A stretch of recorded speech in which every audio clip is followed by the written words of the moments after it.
अस्सलाम वालेकुम dear students, how are you today? You will be fine, I hope so. आज हम start करने लगे हैं कुछ ऐसा कि इसमें आपके पास एंट्री टेस्ट के क्वेश्चंस हैं और कुछ एमसीक्यू बेस्ड है जो आप तकरीबन काफी लोगों ने चैप्टर 3 पढ़ा हुआ है। इसलिए इसी चैप्टर से हम कुछ कंसेप्चुअल क्वेश्चंस लेकर आ रहे हैं आज, ताकि उनका क्वेश्चन का आंसर दिया जा सके और सीखा जा सके कि कुछ कंफ्यूजन्स हैं जो लोग मुझे क्वेश्चंस करते हैं, उन्हीं क्वेश्चंस में से ही ये आंसर भी है और छोटा सा हमारे पास एक टॉपिक भी हो जाएगा। ठीक है, तो बहरहाल चलते हैं इस टॉपिक की तरफ भी। और साथ साथ एक्चुअली टॉपिक को पढ़ना नहीं है हमने, टॉपिक बड़ा छोटा सा है, लेकिन हमने एक्चुअली ये समझना है कि इसका ताल्लुक है किसी दूसरी चीजों के साथ। जैसे कि एवोगैड्रो लॉ आप पढ़, एवोगैड्रो लॉ एक्चुअली आपको अलग से नहीं दिया गया शुरू में, लेकिन मैंने थोड़ा सा बताया था जब जनरल गैस इक्वेशन पढ़ रहे थे। उसके साथ कुछ मॉलिक्यूल्स और यानी कितने तादाद में होते हैं, मोल और वॉल्यूम का क्या आपस में ताल्लुक है, थोड़ा सा इसके बारे में आज बहस होगी। कोशिश करेंगे कि आप भी थोड़ा सा एहतियात के साथ, बेटा कोशिश क्या करें, आप कोई एक पेन और पेंसिल या कोई भी अपनी नोटबुक साथ ले लिया करें, ताकि कुछ ना कुछ आपको जो सीखने को मिलता है वो आप लिख सकें। ठीक है जी, चलते हैं। देखें, आज का जो टॉपिक है वो बेसिकली है जी हमारे पास एवोगैड्रो लॉ। लेकिन एवोगैड्रो लॉ के जरिए से हमने सीखना है कुछ और इसके साथ मालूमात, जैसे कि मोल से इसका क्या ताल्लुक है, वॉल्यूम से क्या ताल्लुक है, मॉलिक्यूल से क्या ताल्लुक है। ये बहुत ही कीमती सा एक आंसर है जो बार बार मुख्तलिफ जगहों पर इस्तेमाल होता है। ठीक है, जो लोग स्मार्ट सिलेबस को फोकस कर रहे हैं वो स्मार्ट सिलेबस के अंदर भी जो आपके पास एमसीक्यूज आएंगे वो इस टॉपिक से रिलेटेड होंगे। ठीक है, लेकिन ऐसा क्वेश्चन तो डायरेक्ट नहीं आएगा कि भाई एवोगैड्रो लॉ लिखो, लेकिन इसको समझकर ही आपको कुछ और ऐसा समझ में आएगा जो आप लिंक कर सकते हो। बहरहाल देखिए जी, पहले थोड़ी सी बहस करते हैं, डिस्कशन करते हैं कि क्या हम पढ़ने जा रहे हैं। देखिए बेटा, हम पढ़ने ये जा रहे हैं कि हमारे पास एवोगैड्रो लॉ है क्या, मैंने लिख दिया है थोड़ा सा और समझाते भी हैं। Equal volumes of all the ideal gases at same temperature and pressure contain equal number of molecules. ठीक है, ये सिंपल सी बात है, थोड़ा सा समझते हैं। इक्वल वॉल्यूम, तो आपने देखा कि यहां पर वॉल्यूम का तस्वर है, वॉल्यूम्स। अब और आइडियल गैसेस को फोकस किया गया है। जितने भी हमारे लॉज हैं अब तक हमने पढ़े हैं वो आइडियल गैस के लिए ही है। ठीक है, जो रियल गैस के लिए हैं या आप कह लीजिए जो नॉन आइडियल गैसेस के लिए वो भी हैं, मतलब वो लॉ नहीं है एक्चुअली, वो कंडीशंस हैं जो एक रियल या नॉन आइडियल गैस को आइडियलिटी के करीब लेके जाती है। वो इंशाल्लाह फिर नेक्स्ट जैसे हमारी डिस्कशन रहेगी वहां सिखाएंगे। लेकिन अब आपके जहन में दो बातें हो गई, एक तो हो गया वॉल्यूम और दूसरा हो गया आइडियल गैस। तीसरा है जी इसके अंदर ताल्लुक टेम्परेचर का। टेम्परेचर असल में कंडीशन को शो कर रहा है कि कंडीशन आपने सेम रखनी है और प्रेशर भी आपने सेम रखना है। सपोज कीजिए आप कह सकते हो at constant temperature and pressure, या आप बोल सकते हो at standard temperature and pressure. दोनों बातों में आपने जब भी एक्सपेरिमेंट करना है, टेम्परेचर और प्रेशर जो है बेटा वो आपने क्या रखने, सेम रखने हैं, कांस्टेंट रखने हैं। आगे लिखता है contain equal number of molecules, तो यहां पर एक मॉलिक्यूल का नाम भी आया। तो मैंने जो एक्चुअली यहां समझाने की कोशिश की है वो थोड़ी सी इस तरह से है कि एक तो आपके पास क्या है, मॉलिक्यूल, बहुत लोगों को समझ नहीं आती बात की, ठीक है ना। और दूसरा बेटा वॉल्यूम का क्या तस्वर है, और जो आपके पास मॉलिक्यूल और वॉल्यूम है इसको जोड़ने के लिए एक कंसेप्ट काम आता है, that is about the mole. ठीक है ना, इन सबको लिंक करेंगे तो हमें कुछ ना कुछ समझने का मौका मिलेगा। आज जो हमारा जो क्वेश्चन है वो क्वेश्चन हमारे पास यही है कि हम इनको कैसे लिंक कर सकते हैं। ठीक है जी, तो बहरहाल शुरू करते हैं, समझते हैं इस चीज को। तो सबसे पहले आपके पास कंसेप्ट होना चाहिए कि मोल बहुत ही इंपॉर्टेंट चीज है। ठीक है, मोल को थोड़ा सा एक बार देखते हैं। मोल कैसे इंपॉर्टेंट चीज है, देखिए भाई, मोल असल में एक क्वांटिटी है, एक क्वांटिटी है, यानी स्पेसिफिक क्वांटिटी है। इसका ताल्लुक जो छोटी क्लासेस में दिया जाता है वो इस तरह दिया जाता है कि जैसे एक दर्जन। अब एक दर्जन में आपके पास जो कुछ भी है, चाहे वो टमाटर है, चाहे वो मटर हैं, छोटे दाने हो गए, चाहे वो तरबूज हैं, बड़े दाने हो गए, ठीक है, चाहे वो क्या कहते हैं रेत के जर्रे हैं, उन सब की तादाद कितनी होती है, उनकी तादाद होती है 12। यानी आपने जब भी मोल का मतलब यानी सॉरी अपना डजन का मतलब लेना है तो आपने कहना है 12, 12। ठीक है ना, जैसे मैंने अभी एग्जांपल आपको दी है। इसी तरह मोल भी एक स्पेसिफिक क्वांटिटी है। तो हम ये बात थोड़ी सी अगर दोबारा देखें, मैं थोड़ा सा जिक्र कर लेता हूं। जैसे हम लिखते हैं जी दर्जन, ठीक है ना, तो दर्जन का मतलब क्या क्या है जी 12। अब मैंने आपसे क्या कहा, अगर सपोज कीजिए हमारे पास मटर है, ठीक है ना, पी छोटे छोटे दाने होते हैं, और हमारे पास तरबूज है, तरबूज इसके निस्बत काफी बड़ा होता है। तो फिलहाल मैं ऐसे बड़ा करके बना रहा हूं इसके अंदर, तो आप थोड़ा सा खुद तसव्वुर कर लेंगे कि कितना बड़ा होता है एक तरबूज। ठीक है जी, तो फिलहाल 2 बना दिए आपके लिए, खाने नहीं है लेकिन थोड़ा समझने हैं इसको। तो अगर मैं आपसे पूछता हूं कि भाई मुझे एक बात बताओ कि अगर मैं सपोज कीजिए इसको तोलता हूं, वजन करता हूं और इसका भी वजन करता हूं, दोनों की तादाद 12-12 होगी, तो बताएं क्या वजन बराबर आएगा? तो यकीनन आपका जवाब होगा नहीं सर, तरबूज तो भारी है, 12 तरबूज 12 मटर के दानों से भारी है। तो सपोज कीजिए अगर हम मान लेते हैं एक एक जो है मटर का दाना 1 ग्राम का है, तो आपके पास आंसर आएगा 12 ग्राम। ठीक है जी। और तरबूज अगर आपके पास 12 है और हर तरबूज 1 किलो का है, वैसे तो तरबूज काफी भारी होता है, 5-5 6-6 किलो का भी होता है, तो हम अपने लिए जरा आसानी के लिए 1 किलो सपोज कर लेते हैं, और 1 किलो का मतलब है, यानी हमारे पास कुल 12 हैं तो 12 किलो हो गए, और 1 किलो में ग्राम कितने होते हैं? 1000। तो हमने यहाँ पे कर लिया 12,000 ग्राम। तो कितना डिफरेंस आ गया, कहाँ 12,000 और कहाँ पर वो 12। ठीक है। तो मैसेज जो हैं, मैसेज, ये बाजू का लोग कंफ्यूज हो जाते हैं मैसेज को मोल से जोड़ते हुए। तो हमने यहां पर ये वाली बात कहनी है कि असल में जो मोल है वो एक डिफरेंट चीज है। मैं सिखाता हूं अभी किस तरह से। अभी तक हमने ये सीखा है कि आपके पास ये 12 ग्राम और 12,000 ग्राम बहुत ही डिफरेंट है मैसेज के अंदर, लेकिन ये सेम भी हैं। वो सेम किस तरह है कि तादाद जो है, तादाद मतलब को आप कह लीजिए जिस तरह हम ये लिखते हैं नंबर, तादाद, तो जो नंबर है आपके पास वो सेम है। तो ऐसा पॉसिबल है हमारी आम लाइफ में भी। क्या पॉसिबल है कि कुछ मुशाबियत भी हो, जैसे कि तादाद है पार्टिकल्स की, आप तरबूज को भी यानी वाटरमेलन को भी क्या मान लीजिए, एक पार्टिकल, और आप मटर को भी एक पार्टिकल मान लीजिए। तो दोनों के दोनों पार्टिकल्स क्या हैं? सेम है। ठीक है जी बेटा, लेकिन इतनी तादाद में, बट उनके मैसेज डिफरेंट है। बिल्कुल इसी तरीके से जब हम मोल का कंसेप्ट लेते हैं तो वहां भी ऐसा है। सपोज कीजिए कि आपके पास यहां पर मौजूद हैं हाइड्रोजन के एटम्स। असल में मोल का कंसेप्ट बहुत ही छोटे पार्टिकल्स के लिए याद आता है। मोल इतनी तादाद है, जैसे दर्जन एक तादाद है, तो मोल एक इतनी तादाद है कि जिसको कंसीडर किया जा सकता है, जिसे गिना जा सकता है। जैसे अगर मैं आपसे कहूं कि भाई एक एटम बताओ कितना होता है, हाथ में रख के देखो, आपको इसे नजर ही नहीं आएगा, 2 नजर आ जाएंगे। एक, हम बोलते हैं फुल स्टॉप के अंदर ऑलमोस्ट 2 मिलियन एटम्स होते हैं, यानी एटम समा सकते हैं एक फुल स्टॉप में। तो इसका मतलब है कि 2 मिलियन भी अगर हो तो वो हमें एक डॉट की शक्ल में नजर आएंगे। अब उसको तोलना, नापना, मूव करना, उसको कैलकुलेट करना, उसको इस्तेमाल करना अपनी डिफरेंट न्यूमेरिकल्स में डिफिकल्ट होता है। तो हम एक ऐसी वैल्यू लेना चाहते हैं जो वैल्यू कंसिडरेबल हो, जिसके अंदर मौजूद जो पार्टिकल्स उनका खास मैस हो, तोला जा सके, गिना जा सके, रिएक्ट करवाया जा सके, या कैलकुलेट किया जा सकते हैं, न्यूमेरिकल जो है वो हल किए जा सकें। तो इसलिए मोल को लेना इंतहाई जरूरी था। मतलब दर्जन ले लेते, लेकिन दर्जन अगर 12 हम तादाद में एटम ले लें तो 12 एटम ही नजर नहीं आने वाले हमें। तो फिर इसलिए हमें एक अलग क्वांटिटी लेनी पड़ी जो कि एवोगैड्रो ने दी है। ठीक है जी। वो क्वांटिटी क्या है वो मैं बताता हूं भी आपको, वैसे आपको खुद भी आती है वो, लेकिन अभी हम तस्वर कर रहे हैं कि इसके अंदर कुछ छोटे एटम भी हैं, जैसे कि हमने वहां मटर के दाने लिए थे छोटे, और यहाँ पर बड़े बड़े बड़े बड़े ले लें, बहुत ज्यादा बड़े भी ले सकते हैं, लेकिन हम ऐसा करते हैं हाइड्रोजन के मुकाबले में कार्बन ले लेते हैं।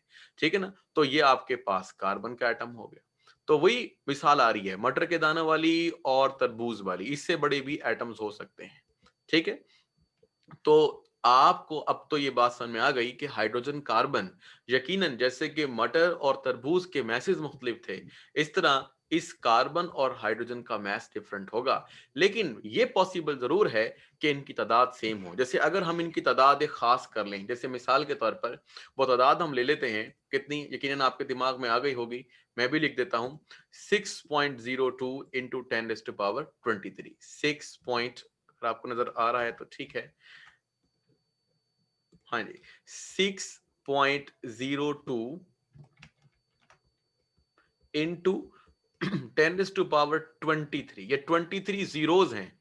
अगर किसी भी फिगर के साथ, जैसे कि हम यहाँ फिगर ले लेते हैं 6 के साथ 23 जीरोस लगाएं, जीरो लगा दें, गिने अपने कॉपी पे लिख के देखिएगा 23 जीरो, और फिर उसको फिर कीजिएगा यूनिट, टेंथ, 100,000 वगैरह, और कहाँ तक गिनती पहुंचती, चाहे इकाई, दहाई, सैकड़ा, हजार करते हैं जैसे आपका तरीकाकार है, तो आप करके देखिएगा आपको गिनती आती है इतनी। तो अगर मैं आपसे कह दूं कि भाई ये आम जैसे 12 को गिन सकते थे, नहीं गिन सकते, ये एक ह्यूज अमाउंट है, ह्यूज अमाउंट है।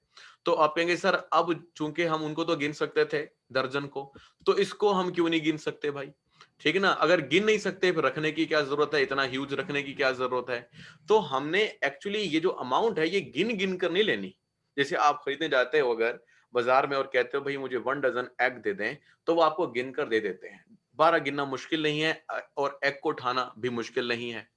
तो अगर मैं कहता हूं कि मुझे 6.02 इंटू 10⁻23 एग्स दे दो, या क्या कहते हैं तरबूज दे दो, वो तो पॉसिबल नहीं है, उसके लिए गिनना पॉसिबल नहीं है, रेत के दाने तक गिनना पॉसिबल है, छोटे हो या बड़े हो, क्योंकि गिनती ही बहुत बड़ी है।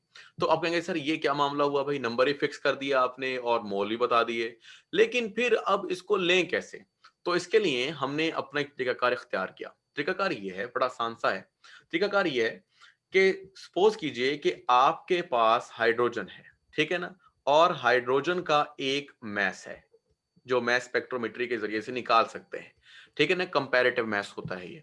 तो वो 1 है, 1 ग्राम। अगर हम ने ये सोच लिया है कि अगर एक कंटेनर हो, एक सिलेंडर हो सपोज कीजिए, और उसके अंदर हम 1 ग्राम हाइड्रोजन ले लें, 1 ग्राम हाइड्रोजन ले लें, तो हम बोलेंगे इतना मैस रखने पर जो अंदर पार्टिकल्स की तादाद है, यानी गैस के आमतौर पर पार्टिकल्स को मॉलिक्यूल्स बोलते हैं, ठीक है, मॉलिक्यूल्स बोलें, मॉलिक्यूल्स बोलें, आपकी मर्जी है, ठीक है ना। मॉलिक्यूल्स भी होता है, मतलब pronunciation is a molecule, but जैसे आपके लैंग्वेज आपसे यूज करते हो स्पेलिंग ठीक आने चाहिए आपके। तो जो मॉलिक्यूल्स यहां पर हैं वो कितने हैं जी? तो हमने कह दिया कि वो 1 मोल जितने हैं, 6.02 इंटू 10⁻23। अब आपके दिमाग में बात आ गई कि भाई 1 ग्राम, पर 1 ग्राम तोलना तो मुश्किल नहीं है। गैस ली सिलेंडर में जो भरवाने जाते हैं, अगर बॉयज यहाँ बैठे हैं, सिलेंडर में गैस भरवाने जाते हैं, वो एक तराजू पे रखते हैं, उसको टीयर करते हैं, यानी कि जीरो कर देते हैं। जब गैस डालते रहते हैं तो मैस बढ़ता रहता है, इस तरह का मतलब है गैस को तोला जा सकता है। अब अगली बात की तरफ आते हैं। अगली बात क्या है? अगली बात यह है कि बिल्कुल अगर आपको ये बात समझ में आई, हम कुछ और सोच लेते हैं। आपके पास पानी तो है ना घर में, H2O, हाइड्रोजन एक बट 2 हाइड्रोजन है तो 2 टाइम्स हो गया, प्लस ऑक्सीजन का 16, टोटल जो वेट होता है इसका वो होता है 18 ग्राम, ठीक है। अब आपने एक तराजू पे क्या करना है, पानी को तोल लेना है, बेशक एक गिलास में ले लें, बीकर में ले लें, बीकर और गिलास का वजन नहीं आना चाहिए दरमियान के अंदर, ठीक है जी। तो आपने ये तोल लिया, सपोज कीजिए हमने पानी को निकाला, ये जी पानी आ गया हमारे पास, ठीक है जी। कितना ये पानी आ गया, वही जैसे अभी मैंने कहा 18 ग्राम, ठीक है जी। 18 ग्राम आपने तोल लिया। तो अब आपने कहना है कि अंदर पानी के जो मॉलिक्यूल्स है ना, जैसे कि ये एक पानी का मॉलिक्यूल है, ये O, और ये H, और ये H, कितना हो गया H2O। इनकी जो तादाद है ये भी वही है जो आपने ऑलरेडी पढ़ ली है, यानी 6.02 इंटू 10⁻23, जिसको आप क्या बोलते हो, 1 मोल जितने पार्टिकल। अब इस तरह आप और एग्जाम्पल भी ले सकते हो। बहरहाल मैंने 2 मिसालें दी हैं, इस तरह आप किसी भी चीज का जो आपका मोलर मैस है उसके जितना अगर आपने तोल लिया उसको, तो उस शय में अगर वो सपोज कीजिए सॉलिड है तो उसमें एटम की तादाद, वो सपोज कीजिए पानी है तो उसमें मॉलिक्यूल की तादाद, अगर वो गैस है तो भी उसमें मॉलिक्यूल की तादाद, या फिर बाज गैसेस जैसे कि हीलियम, नियॉन अपने एटॉमिक फॉर्म में होती है, इनमें एटम की तादाद, ठीक है, उनको भी मॉलिक्यूल बोलते हैं। एनीहाउ, तो मॉलिक्यूल्स की या पार्टिकल्स की तादाद हम गिनते नहीं हैं, पर हम ये जान लेते हैं कि 1 मोल कोई शय जब भी होगी वो हमेशा इतने पार्टिकल्स ही रखेगी। तो मैंने बहरहाल कुछ आपको मोल यकीनन थोड़ा समझा दिया है कि मोल और नंबर ऑफ पार्टिकल्स में एक ताल्लुक है, ठीक है, ये ताल्लुक आपने अपने दिमाग पर रखना है। इसके बाद फिर हम आगे चलते हैं और हम सीखते हैं। देखो भाई अब तक क्या सीखा है? अब तक सीखा है एवोगैड्रो नंबर और मोल का कंसेप्ट, कि मोल और एवोगैड्रो नंबर में क्या रिलेशनशिप है, ठीक है ना। रिलेशन लिख लीजिए, वर्सेस लिख लीजिए, एक ही बात है। अब नेक्स्ट बात आती है, क्या इसका ताल्लुक वॉल्यूम से भी है? असल में मामला यह है कि लिक्विड्स और सॉलिड्स में इतना मसला नहीं होता। लिक्विड और सॉलिड का वॉल्यूम हम जान सकते हैं। अब कोई कहेगा जी वॉल्यूम क्या होता है? देखो भाई, सपोज कीजिए कि जमीन है, ठीक है ना, ये हमारे पास जमीन है। इस जमीन के ऊपर हम कुछ ले लेते हैं। सपोज कीजिए ये आपके पास एक टुकड़ा है, ठीक है, जमीन का एक टुकड़ा ले लिया हमने, इसकी कोई लंबाई भी है और इसकी एक चौड़ाई भी है। सपोज कीजिए ये 1 मीटर लंबा और 1 मीटर चौड़ा है। तो हमने इसको क्या कहना है? हमने कहना है जी वन, अगर मीटर में ले रहे हैं तो 1 मीटर स्क्वायर हो गया। 1 × 1 = 1 मीटर स्क्वायर। जब मीटर स्क्वायर होता है ये शो करता है किसको? एरिया को। क्लियर हो गई बात? अब नेक्स्ट बात देखो, एरिया नहीं लेना, वॉल्यूम। वॉल्यूम में क्या होता है? वॉल्यूम में एक और दो मेजरमेंट्स नहीं होती, बल्कि एक तीसरी मेजरमेंट भी होती है। सपोज कीजिए हम, मैं इस डब्बे को थोड़ा सा क्या कर लेता हूं, खड़ा कर लेता हूं। ये देखें, इसको मैंने ऐसे करके खड़ा कर दिया।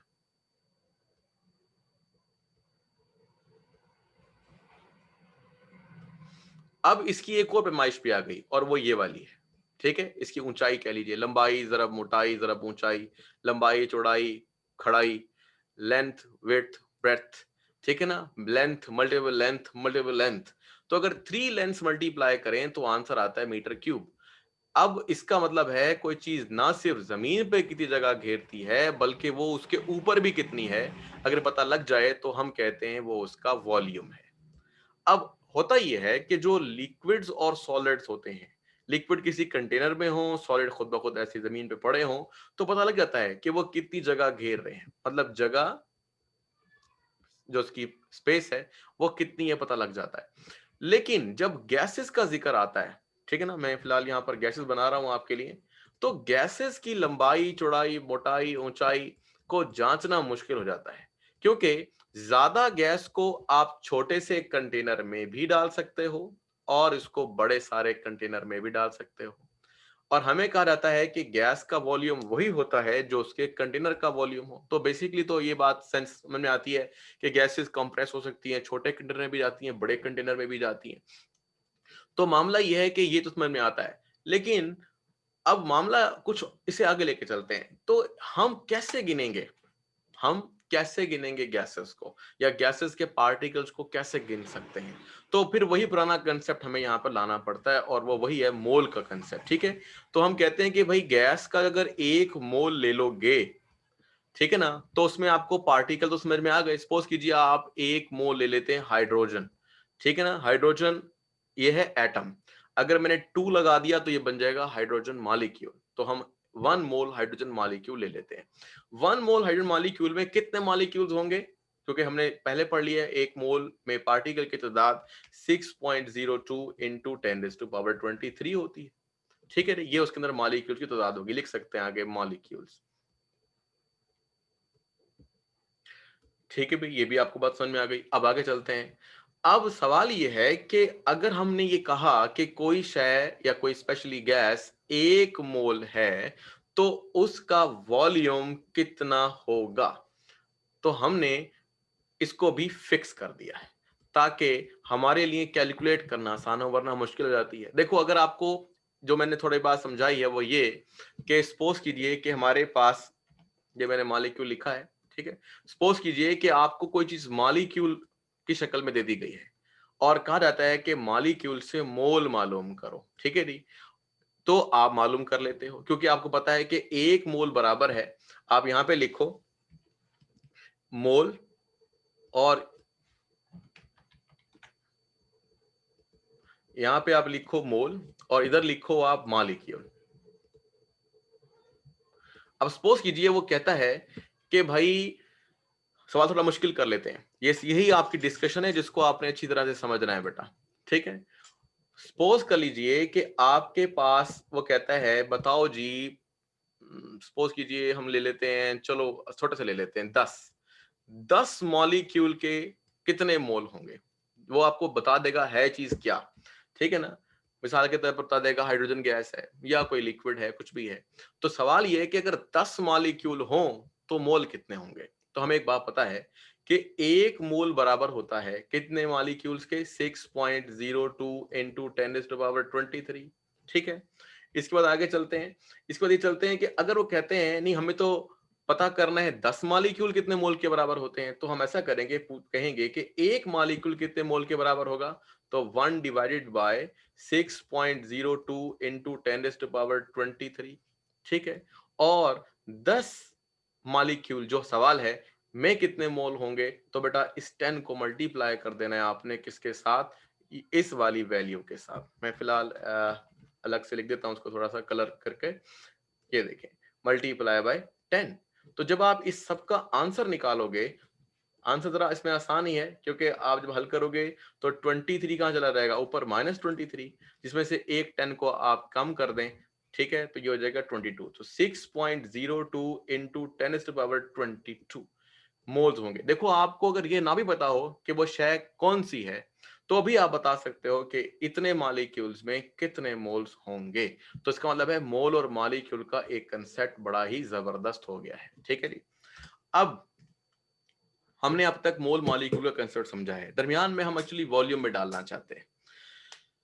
अब होता यह है कि ये एक जनरल व्यू था, हमें नहीं बताया गया था कि वो शय कौन सी है जिसके मोल और मॉलिक्यूल के बारे में तस्करा कर रहे हैं, हमें वैसे आ गया।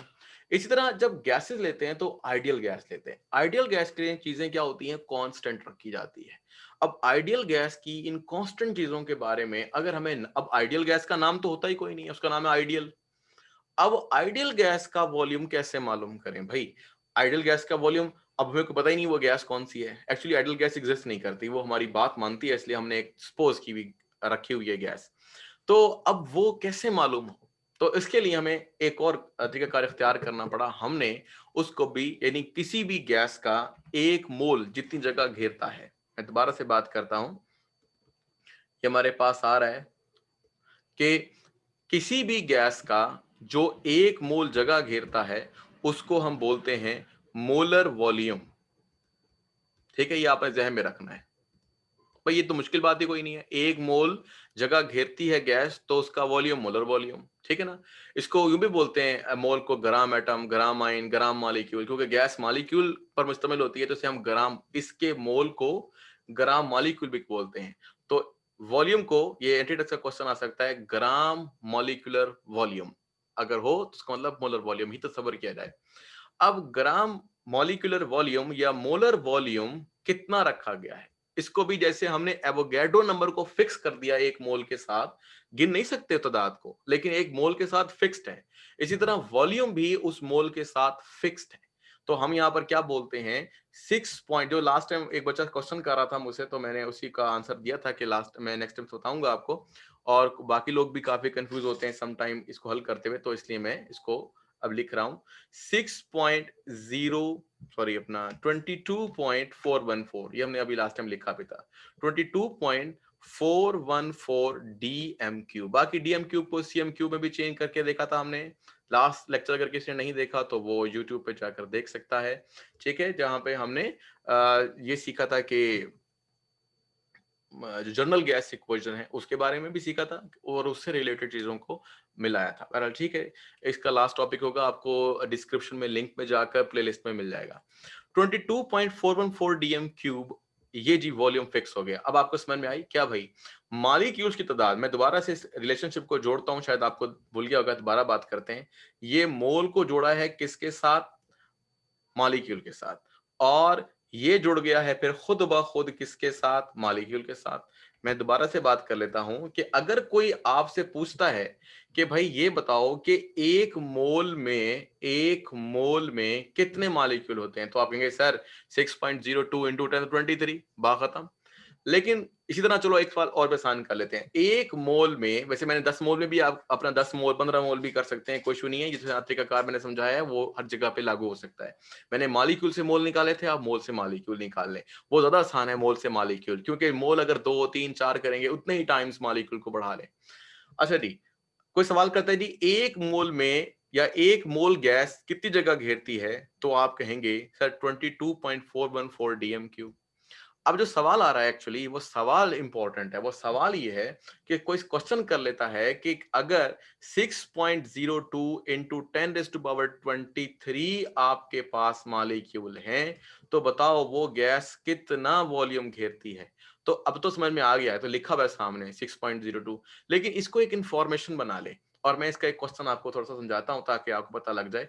देखें, आप दरमियान में एक लाइन लगा लें, सवाल आ रहा है हमारा मॉलिक्यूल और वॉल्यूम के बारे में, तो यही हमने यहां पर करना है। ठीक है, तो देखो भाई कैसे, एक तरफ लिख लें मोलर वॉल्यूम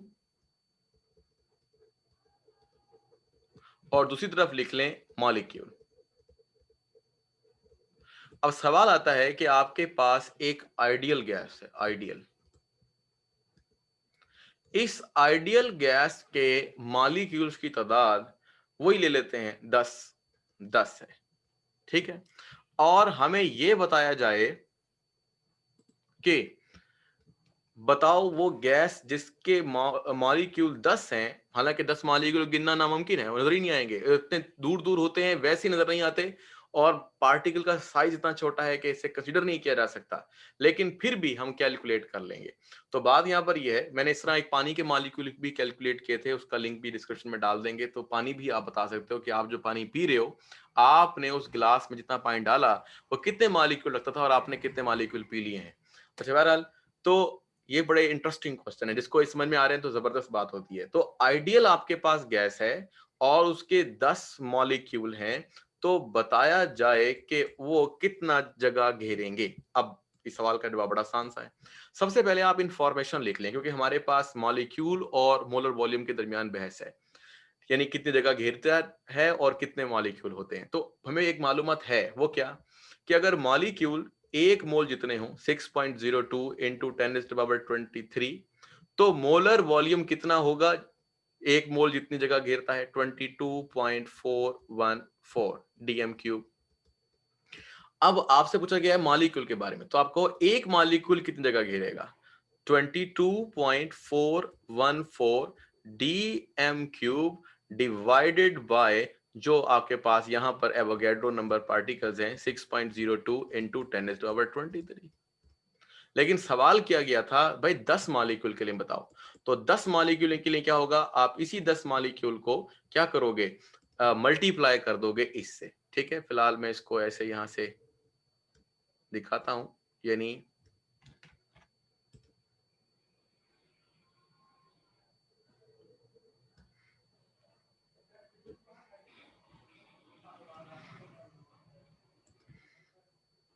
हाँ जी, ये दोबारा आ गया, ये 4 हमारे पीछा नहीं छोड़ रहा, अभी छुड़वा लेते हैं इसे। हाँ जी, अब आपने इस 10 को मल्टीप्लाई करना है किसके साथ, इस पूरी वैल्यू के साथ। तो जो आपके पास क्या आने वाला है जवाब, वही होगा 10 मॉलिक्यूल कितनी जगह घेरते हैं। सिंपल सा रिलेशनशिप है। ये रिलेशनशिप आपके एंटी टेस्ट में बहुत ज्यादा काम आते हैं, वहां पर आप क्या कहते हैं चीजों को असल में देखें। मैंने जब फर्स्ट क्वेश्चन किया था 10 वाला यहाँ पर, तो बड़ा आसान सा था, वो जुबानी भी किया जा सकता था, आप करके देखिएगा, इंशाल्लाह वो आपसे हो जाएगा। यानी आपने जस्ट उसको डिवाइड करना था या मल्टीप्लाई करना है, क्या करना है, तो बात चीजें बड़ी आसान भी होती हैं। तो 10 से मल्टीप्लाई डिवाइड करना एवोगैड्रो नंबर वाले हिस्से को बड़ा आसान होता है, क्योंकि बस 10⁻23 ही चेंज होता रहता है, कभी वो 22 रहता है, 24 हो जाता है, डेसिमल चेंज करें तो आसान हो जाता है। ये आप थोड़ा प्रैक्टिस करेंगे तो मेरी बात समझ में आएगी, वरना नहीं आएगी। तो बहरहाल ये चीज देखें, अब मैंने आपको क्या समझाया, मैंने आपको बताया है यहां पर कि मोलर वॉल्यूम और मॉलिक्यूल का एक तस्वर, और हमने इन दोनों को सीखा है किसके साथ,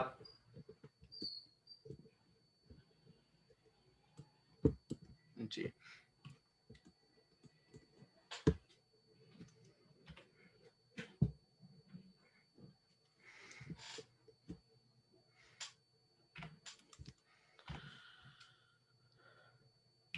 हाँ जी बेटा, ये हमने सीखा है मोल के साथ, मतलब हमने मोलर वॉल्यूम को और मॉलिक्यूल को जोड़ा है किसके साथ, अपने मोल के साथ।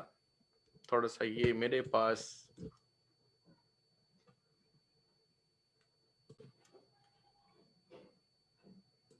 हाँ जी, मैं दोबारा से बताता हूं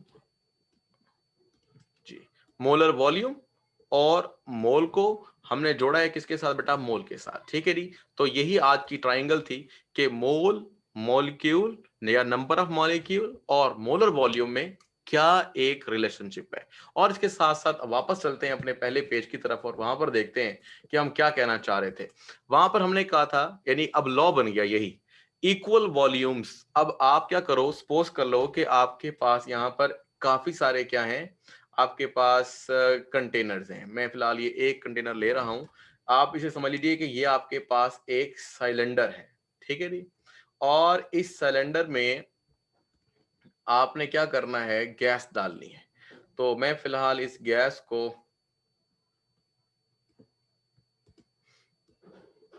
2 कर लेते हैं, ठीक है। इसी गैस को हम 3 कर लेते हैं। तो ये आपके पास सिलेंडर्स हो गए। इस सिलेंडर को हम बंद कर लेते हैं, ठीक है। ये हमारे पास बंद हो गए, ऊपर से गैस बाहर निकल नहीं सकती। अब अंदर क्या है, गैस। आपने देखा है कि सारे के सारे जो कंटेनर्स हैं वो बिल्कुल एक जैसे इक्वल हैं, ठीक है जी। तो ये हो गया जी पहली स्टेटमेंट, इक्वल वॉल्यूम्स, ठीक है। फिर याद रखें ये भी आइडियल गैस है। अगर ये हाइड्रोजन है, समझ लीजिए आइडियली बिहेव कर रही है। ये नाइट्रोजन है, आइडियली बिहेव कर रही है। ये क्या कहते हैं, कार्बन डाइऑक्साइड है, आइडियली बिहेव कर रही है। वैसे तो ये नॉन आइडियल गैसेज है, लेकिन आप सोचिए आइडियली बिहेव कर रही है, तो क्या होगा। और इन सबका जो टेम्परेचर है वो भी सबका एक जैसा है और प्रेशर भी एक जैसा है। तो क्या होगा, तो कहता है जितने पार्टिकल इसमें होंगे उतने पार्टिकल इसमें होंगे, उतने पार्टिकल इसमें होंगे, सेम। आप कह रहे हैं सर सेम क्यों रखें भाई, क्योंकि हमने इन सब के जो वॉल्यूम है बेटा वो सब सेम कर दिए हैं, ठीक है। मैं दोबारा बात करता हूं, जो वॉल्यूम है वो एक्चुअली सेम है। तो अब हमारी जो डिस्कशन हुई वो क्या, खुद सोचो। अगर वॉल्यूम सबका क्या हो जाए, सेम, तो फिर उनके मॉलिक्यूल क्या होंगे, वो भी सेम। यही हमारे पास लॉ है कि equal volumes of all the ideal ideal gases have equal number of molecules, ठीक है जी। ये था एवोगैड्रो लॉ। मेरा ख्याल से अगर कोई क्वेश्चन है बेटा तो आप मुझसे क्वेश्चन कर सकते हैं, और ये आपको समझ में यकीनन आ गई होगी। जितना आप एहतियात के साथ को समझेंगे ये आगे जाकर आपको बड़ा जबरदस्त कंसेप्ट देगा। ना ये सिर्फ चैप्टर 1 में इस्तेमाल नहीं होता, बल्कि चैप्टर 3 में और आगे चलकर भी हमारे पास डिफरेंट चैप्टर्स हैं, जैसे कि सॉल्यूशंस वगैरह, वहां पर भी आप ये बात सीख सकते हैं, ठीक है। और लिक्विड सॉलिड के अंदर भी, क्योंकि हमारे न्यूमेरिकल जरा कम आते हैं मुख्तलिफ जगहों से, बहुत ही मतलब चैप्टर जो है लिमिटेड चैप्टर है, बट फिर भी जब आप केमिकल अप्रोच लेके जाओगे आगे, आपको एंटी टेस्ट में स्पेशली ये चीजों के बारे में पक्का पता होना चाहिए। ये बेसिक से कंसेप्ट हैं। इसके बारे में मेरा मोल का कंसेप्ट भी है। अगर मोल का तस्वर आप लोगों में से किसी का बहुत वीक है तो concept of mole Umair Khan academy लिख लें तो आपको आ जाएगा। इसी तरह molar volume Umair Khan academy लिख लें यूट्यूब पर तो भी आपको मिल जाएगा, ठीक है। और इसके अलावा जो भी आपको थोड़ा चाहिए होता है, अगर वो अवेलेबल होता है तो आप उसी वर्ड को लिखकर आगे उमैर खान अकेडमी लिख देंगे तो आपको मिल जाएगा, ठीक है जी। तो फिर अब तक के लिए अल्लाह हाफिज। कोई बात आपको समझ ना आए तो बेटा मुझे आप क्या कर सकते हैं, लिख सकते हैं।